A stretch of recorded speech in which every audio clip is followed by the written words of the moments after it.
you guys? Welcome back to Lily Reads.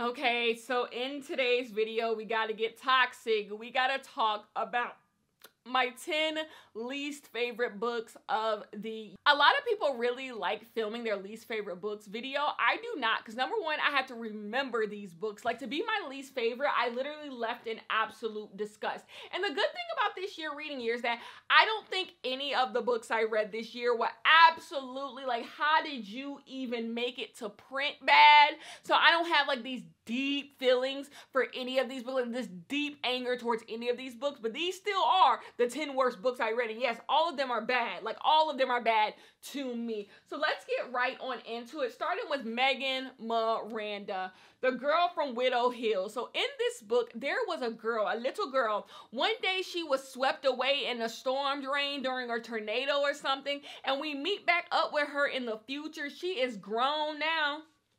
And she like tried to leave that past behind, but it's the anniversary of when she got swept up, and she thinks there's going to be news and all types of stuff. So it leads her back to her old town. She starts sleepwalking again, and one day she ends up in her yard sleepwalking, and there's a dead body, and that brings up secrets and mysteries from her past.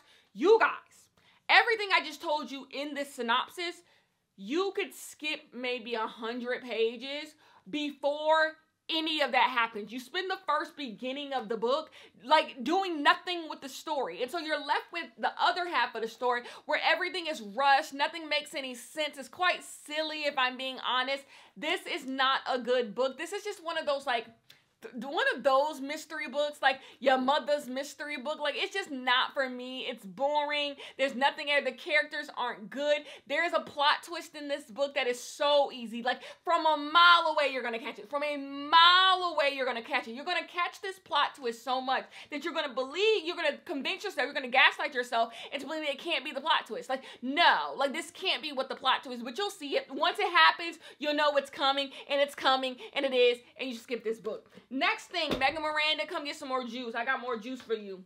The Last House Guest. I still don't know why this book is called this. Once again, Reese Witherspoon,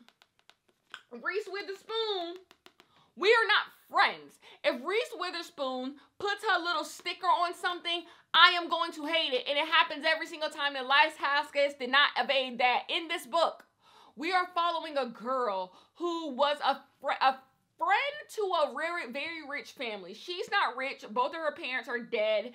And she basically used to work for this rich family because her best friend was a part of that rich family. But her best friend died. Her best friend died, and they quickly ruled her death a suicide. And she's like, that's weird. How do you guys just know that she killed herself? And so there's some evidence found, new evidence found, and it makes people think that maybe it wasn't a suicide. So she starts to look into the death even more and tries to figure out why this girl died and what happened. This is silly. This is silly. This is silly. The mystery is not very good. This is another one of Megan Miranda's book where, like, you can see the twist from a mile away. I give Megan Miranda less flack than other people. People always say Megan Miranda books are boring, but I'm willing to hear Megan Miranda out because I've liked Megan Miranda books in the past well enough. This book is boring. The twist is not good. The characters act absolutely insane.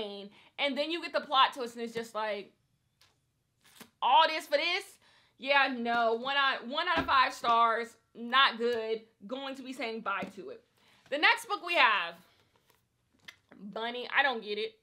I don't get it. I don't get it, and I think a lot of other people don't get it, but they pretending to get it. But I'm not about to sit up here and pretend like I get this book. In this book, we are following a girl who's in college. I think she's actually in grad school. And basically, she has one friend. I remember the girl named Ava. She has one friend, and basically, she's just like, I hate everyone else here. Until one day, she gets invited to, like, a party by the Bunnies. There's this group of, like, prissy girls who call themselves the Bunnies. She gets invited to it, and basically, she becomes, like, a part of this, like, group. They call each other Bunnies. They do weird things. It's all of that, and that is this book.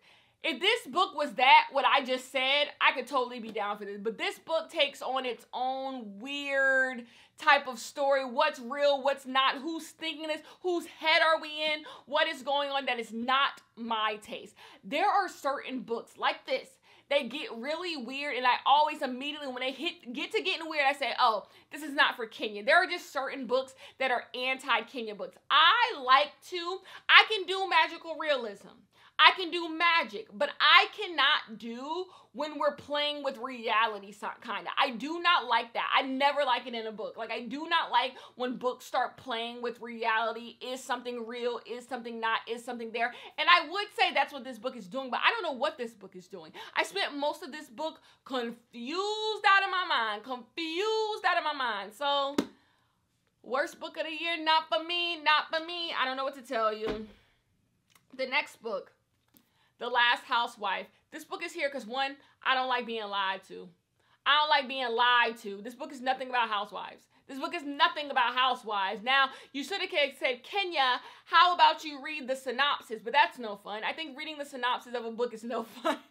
I think it's no fun. I think when someone tells you a book is good and you're just like, I trust you, I pick you up, because that is what life is about to me, you know, just going for it. Because I tell myself, if I read the synopsis of every book I pick up, what will happen? What about the books that end up being good, but I didn't expect them to be, you know?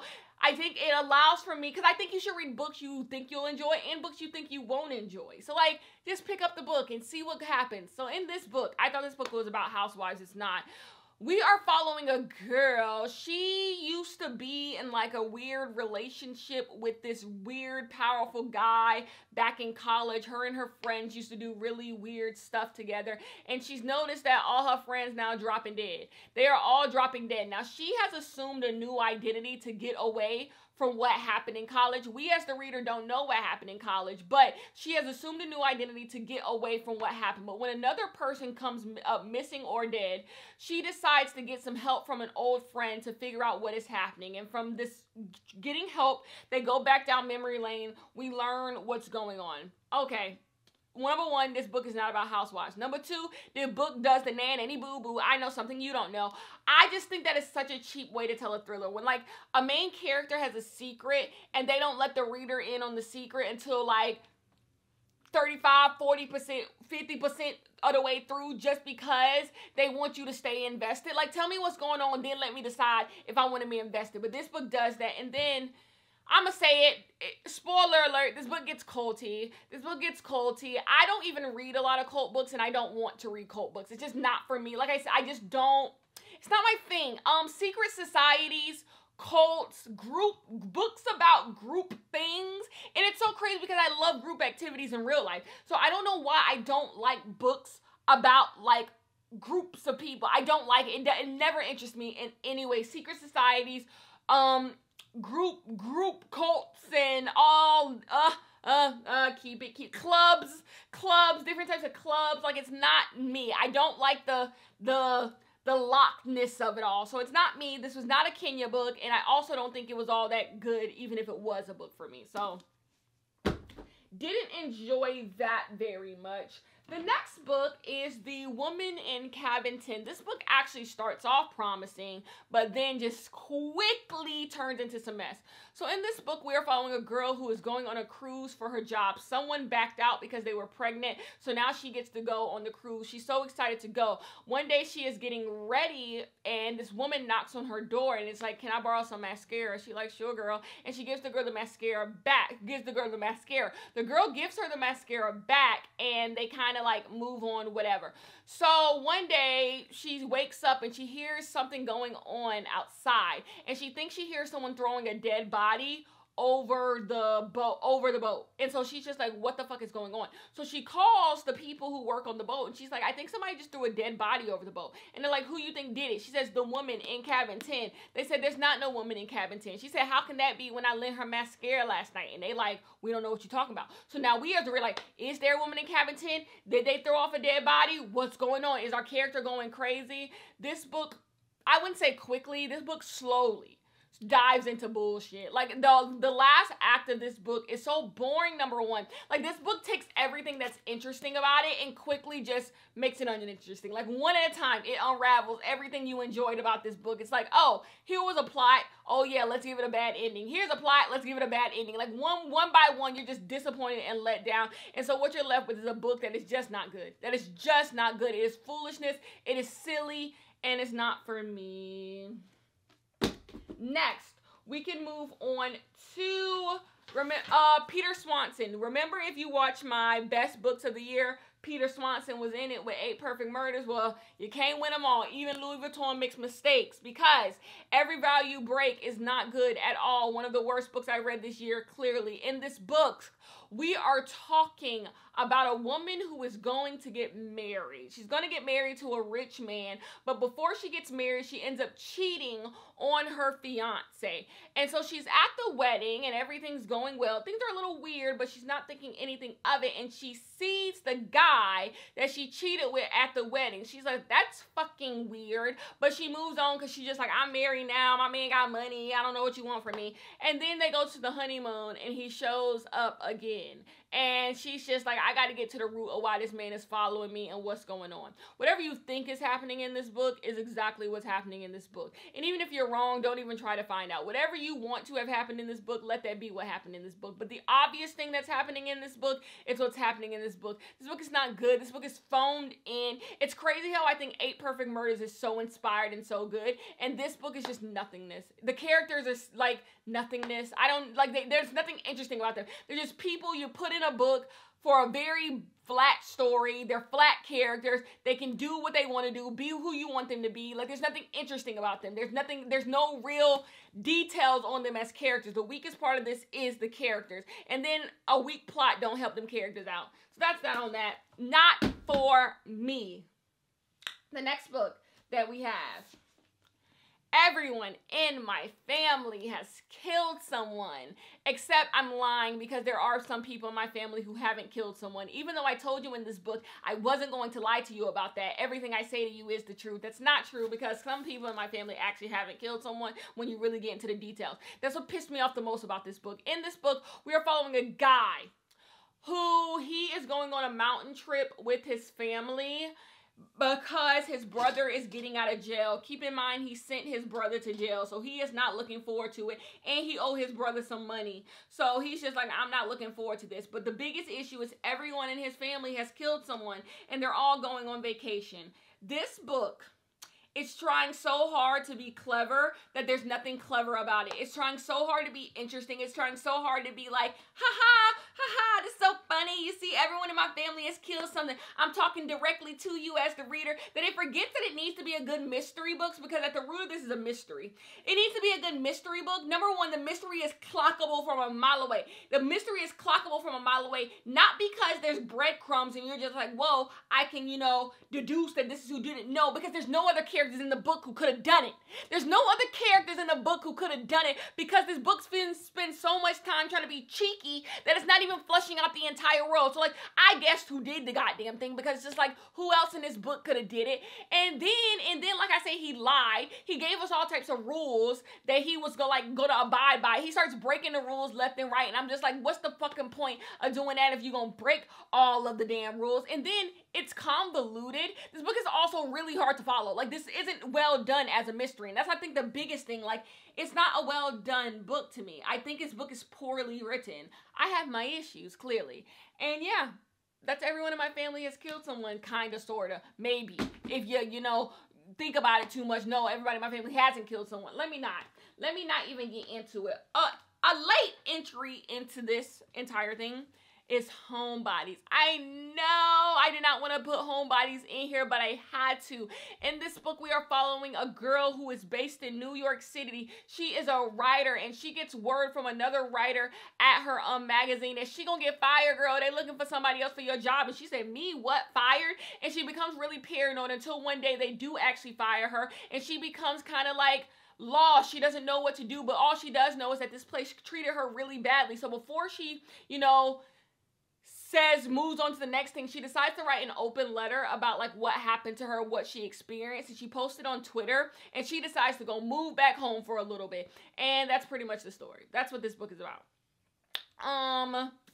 Everything I told you, what I just said is what should be the synopsis. But what actually is the synopsis is that she writes this open letter and becomes a viral sensation. Now everyone wants to hear what she has to say. That is not a synopsis of the book. That is this entire book. Because her becoming a viral sensation and everyone wants to hear what she has to say doesn't happen until this point of the book. Yes, you read all this, and this is when she becomes the viral sensation, and everybody wants to hear what she has to say. So there's a pacing issue here. And you know that she's going to become, even if you don't read the synopsis, you know what's going to happen when she posts this letter on Twitter. And it just takes so long to happen. In the meantime, we're dealing with this relationship. She is cheating on her girlfriend she's having a relationship with someone from high school and cheating on her girlfriend who was nothing but sweet, who was at home, which usually I can get down with the messy. But I think the issue with this book is Mickey as a character. Mickey just seems flat as a character. We never really know anything about Mickey, what she likes, what she doesn't like, what she even really wants in life. So she's making decisions, and we as a reader don't have any context for why she would make these specific decisions. So you just feel like they're poor decisions. But like, if we knew her as a character, we'd be like, I get why you make these decisions, because you know, you got all of this stuff going on. And so all the plots just fall short. She has a kind of a nice plot with her dad that just runs away. She has a good plot with her having a stepbrother that kind of runs away from us. Her relationship with her girlfriend at home kind of runs away from her. Even the idea of this premise kind of runs away from her. I just feel like everything was a little half-baked for me, and like this could have been really, really strong. So I don't know. This book did not work for me. What can I do? What can I do? The next book we have is Community Board. In this book, we have a woman whose husband of 10 years has decided to leave her. He is leaving her for a lady he met at work. And she decides, okay, I'm going back to go live with my parents because I can't do this. This is too much for me. I want my husband. So she like kind of quits her job and she goes to move in with her parents. But when she goes to move in with her parents, she realizes her parents don't even live at the house that she thought they lived at, because they decided to move to Arizona without telling her, because they were afraid of what she would do if they told her, because she's kind of dependent on her parents in a lot of ways for emotional support. So they just didn't want to tell her to upset her. And so they still own the house. So she still moves into the house and she gets into the community board. And from being in the community board, she meets people, she gets jobs, and things happen in this community. This is another one of those books where like the plot doesn't happen until 80% of the way through. This main character is silly. She's too grown to be acting the way that she does. I can get on board with hijinks here and there. This book has too many hijinks and doesn't have interesting stuff to really say about any of the hijinks. And I'm just like, you lost me. You lost me. I just don't think there's anything to sink your teeth into with this book. What can I do? What y'all be want? I don't know. When people be talking about their worst books, I didn't like the damn thing. Like, I don't even know what else to say about the book. I didn't like it. The Christy Affair. This is the last book. The last book I did not enjoy is The Christy Affair. So in this book, we have a fictional telling of this woman who has stole Agatha Christie's husband. And Agatha Christie has gone missing for 11 days, and she wants to tell the story about why she stole Agatha Christie's husband and what's going to come of it. Okay, outside from this book being boring, outside from this book not being well plotted, there's like technical issues with this book, or maybe even like my personal thoughts issues with this book. Like, this book is like playing with reality. Agatha Christie's husband did leave her and get remarried. So that's like that's some truth that this book is taking. The people also in real life, their names are like direct kind of like play on this one. So you have that, which is weird. Then Agatha Christie did really go missing for 11 days in real life. And people have always wondered, what did Agatha Christie do when she went missing for 11 days? So this book tries to like take a spin. So it's taking real life stuff and then putting them in a fictional world. But I just do not think it's done well. Like something about it just feels kind of knockoff, kind of feels cheap, kind of feels like what even is going on here? And then this is clickbait. This book is clickbait. The Christy Affair, Agatha Christie is not in this book. Agatha Christie is not in this book.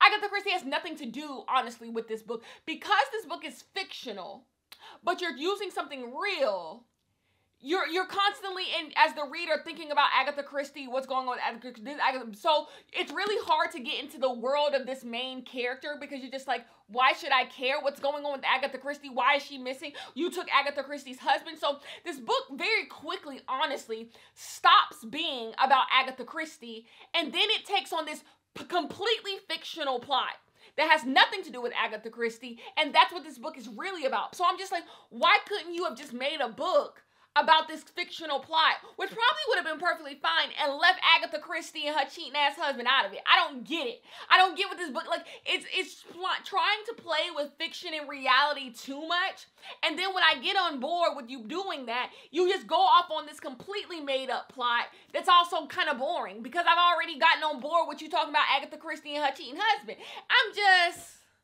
I didn't get it. Like, I literally kept reading, I'm like, I don't get it. Like, I kept shaking my head like, yeah, but I didn't get it. And that's that on that. Those are the worst books that I read this year. Down below, tell me some of the worst books you read so I can avoid them like the plague. I love you guys so much, and I'll see you in the next one.